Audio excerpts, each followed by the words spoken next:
Welcome to Recovery Dharma, everyone. My name is Jen, as Julia mentioned, and I'm really pleased to be practicing with you today. And if you see me glancing between two screens, that is because, yes, I have to operate with notes for this one. So this year, we're going back to basics and examining the Eightfold Path. In July, we featured Wise Livelihood, and Julia's reimagined this in our discussions as spaciousness, how we relate to creating and living in our spaces during our daily lives. Yesterday, we discussed the next noble truth along the Eightfold Path, and that's wise speech. And I'm really excited because I feel like the topic that I chose was kind of the intersection of the two. I didn't know that it was going to work out for that timing, but it gives me a good way to kind of fall between the cracks and look at the way, especially the definition of wise speech supports creativity. Now, to be clear, we're talking about the individual noble truths in a bit of a linear way, but of course, the teachings are presented so that you can jump in and out of them as non-linear wisdoms. So let's see, in thinking about wise speech, I ended up taking a little bit further. Because when we think about wise speech, a lot of the time I note myself as saying that wise speech is a way to react to something that somebody else has said, and that it's very verbal. And so I was taking it a little bit farther, thinking about speech as the way I represent so that other people can react to me, and also in the way that I represent that may not be a reaction. So I may not have to wait for you to say something to me in order to represent myself wisely in a wise speech. And yesterday we talked a little bit about this wise speech with the deep pause, the idea that before we do throw something out into the world, we take that minute to go really deep into ourselves, really deep into our breath, and think about what we're tossing out there. But this kind of brings up my hesitation with some of the ways that Buddhism helps us represent ourselves.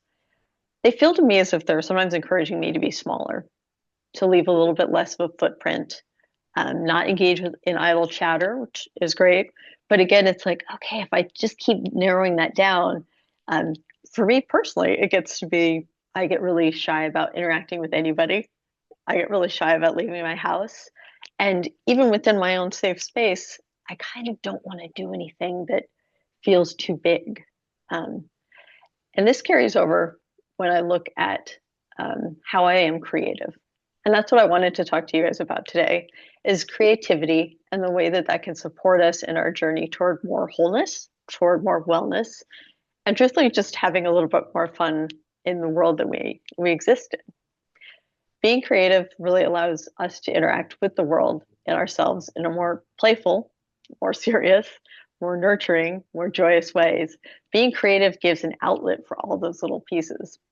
And I know that a lot of you guys already take advantage or you already know this. Being creative, we've got some friends, we have a friend in Alaska who's doing some creative music mixing.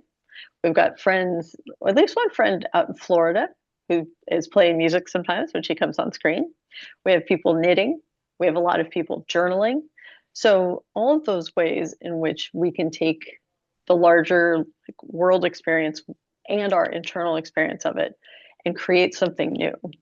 And to me, that can be easier on those days when it's like, okay, I need to represent myself, but it can also be a little bit daunting.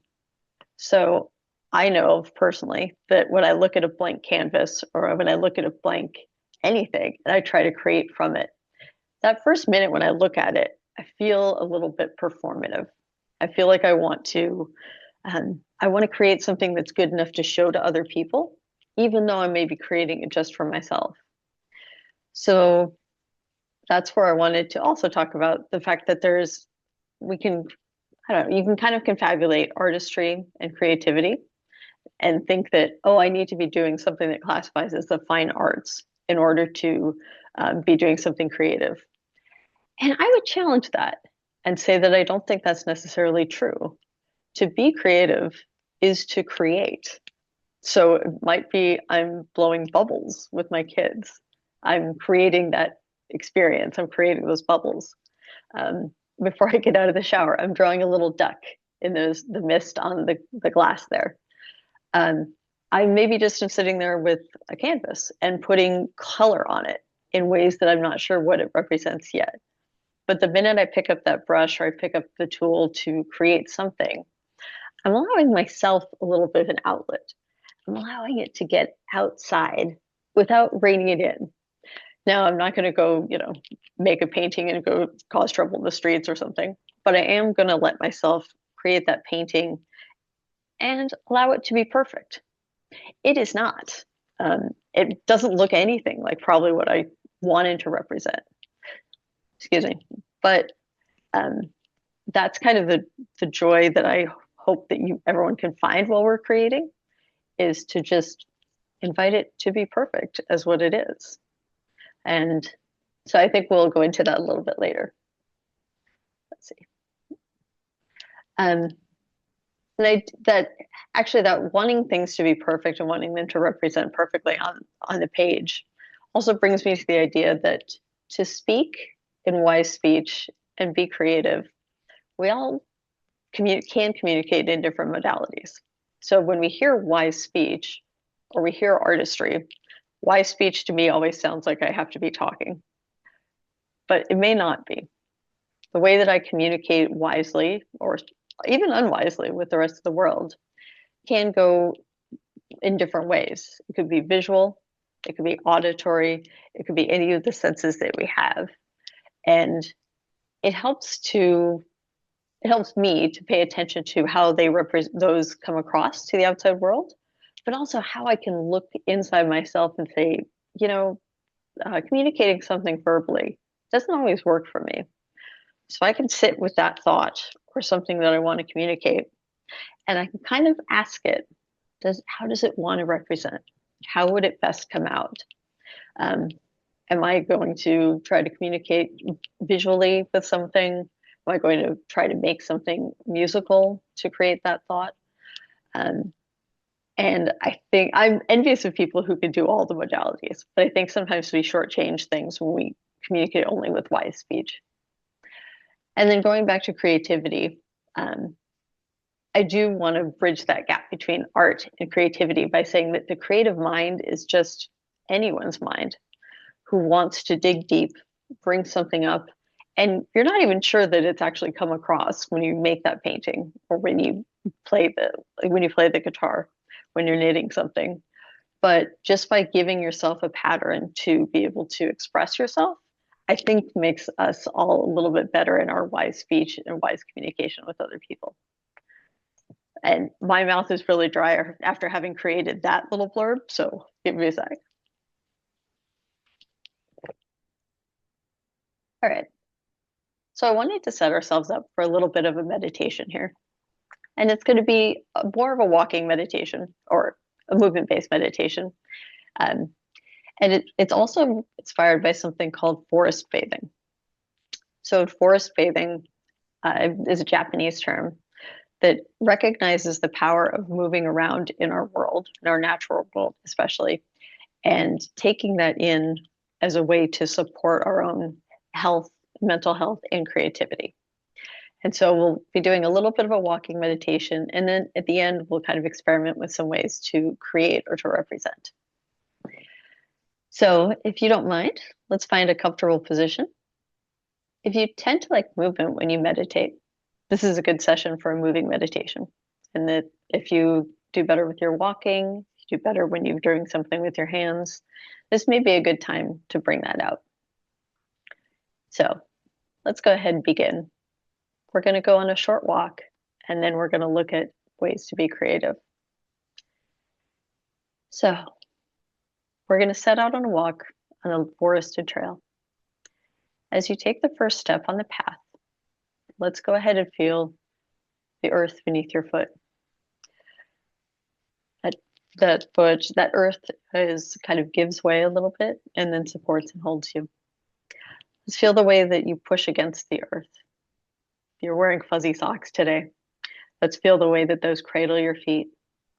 The way that when you push against the earth, it gives way a little bit, but it also supports you and it lets you be yourself as you continue forward. Let's take the next step.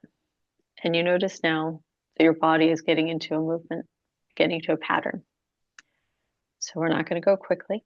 We're just going to keep going forward. As you continue on, you'll notice that the trees are overhead and they're supporting you. They're providing you shade, and they're giving guidance to the pathway.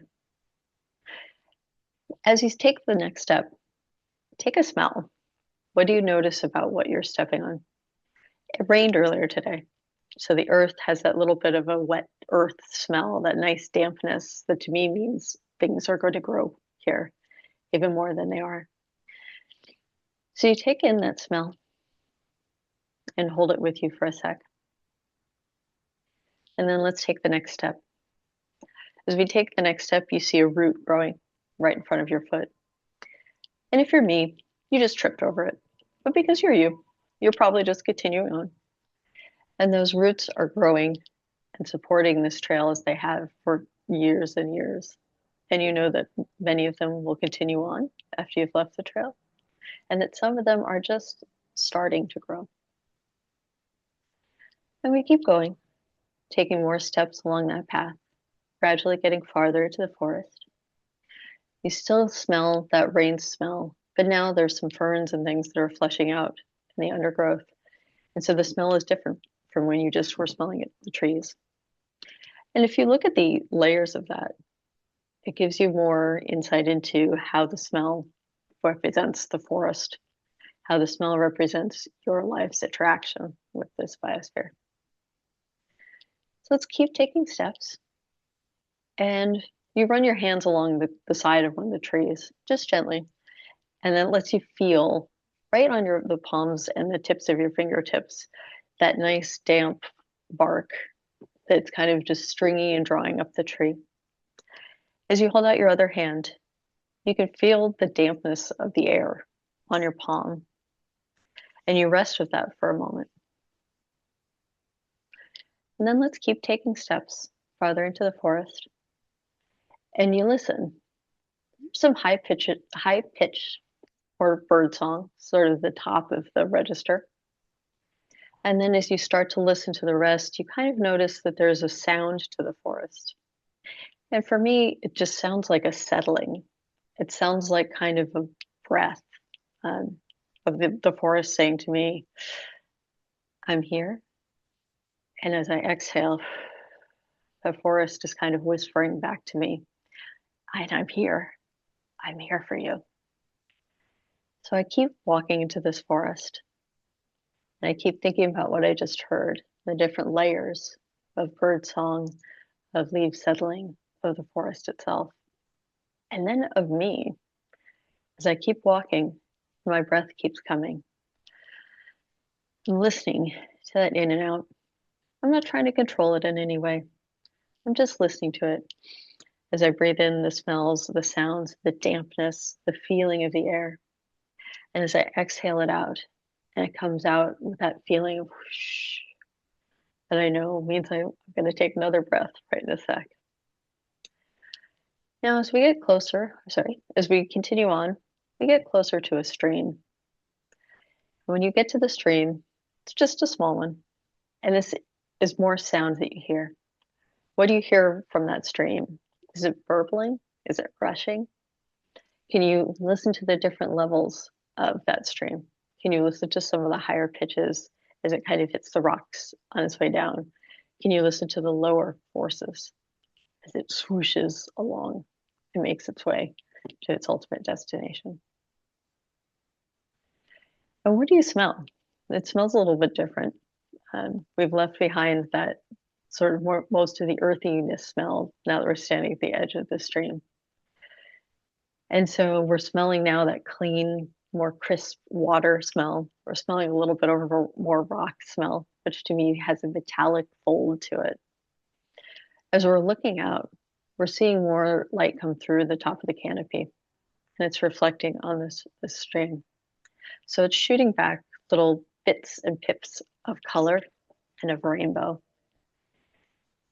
And so as I stand there for a while, as we stand there and look at the stream, you notice that there's a stump beside you, and it has been conveniently set there so that you can go ahead and sit down if you'd like to and have a rest. So you take the weight off of your feet and distribute it a little bit more behind on the stump. You notice the difference in the way your body settles. Maybe in a minute you settle farther forward, and I feel more weight in my feet. Maybe as I settle backward, I feel more weight in my tush, a little bit more weight that's carried by my back. And so have a moment at the edge of this stream and think about the path you just took to get here. Did anything strike you particularly? Were you thinking about maybe taking in the sense and instead you stumbled a little bit and you took in the feeling more of the roots and the pathway? Did you pause for a second and look up at the canopy? And the way that the light came through was really, it felt special to you. It brought up something in your memory. And as you listen to the stream, that bring up something for you, some feeling that you didn't know was going to come up while sitting beside this stream. So in the last minute or so, we're going to go ahead and find some creativity from the walk. And the reason we walked out on this path, well, it's a nice path.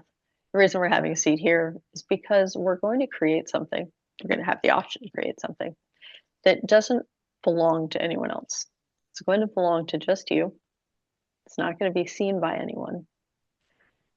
And so we invite ourselves right now to be imperfect for a minute, to pick up something. We're going to pick up a branch that's sitting right beside you by the edge of the stream. And we're going to splash color on a canvas that's right in front of you.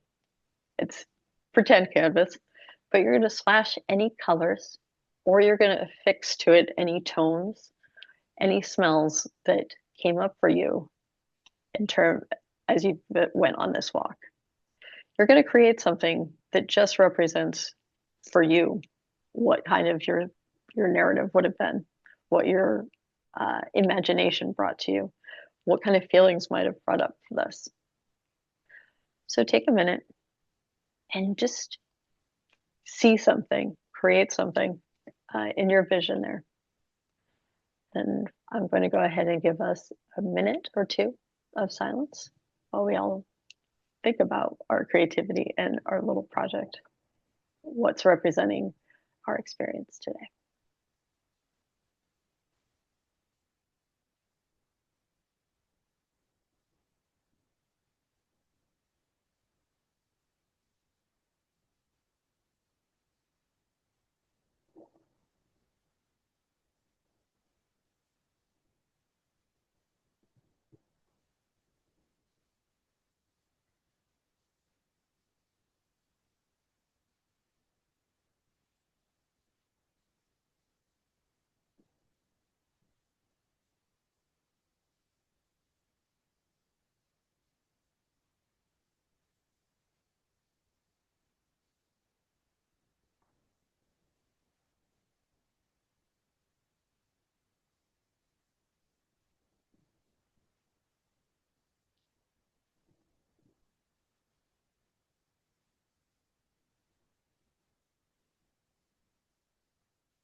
All right, I'm going to start calling us back into our space by the stream.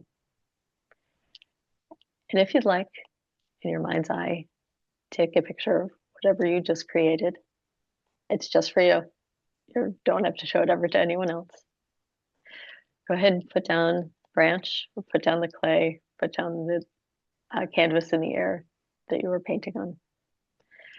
And let's go ahead, stand up, and start heading back from our little place by the stream. All right, and I'm going to go ahead and welcome us back into Spokane, into the Spokane Sangha.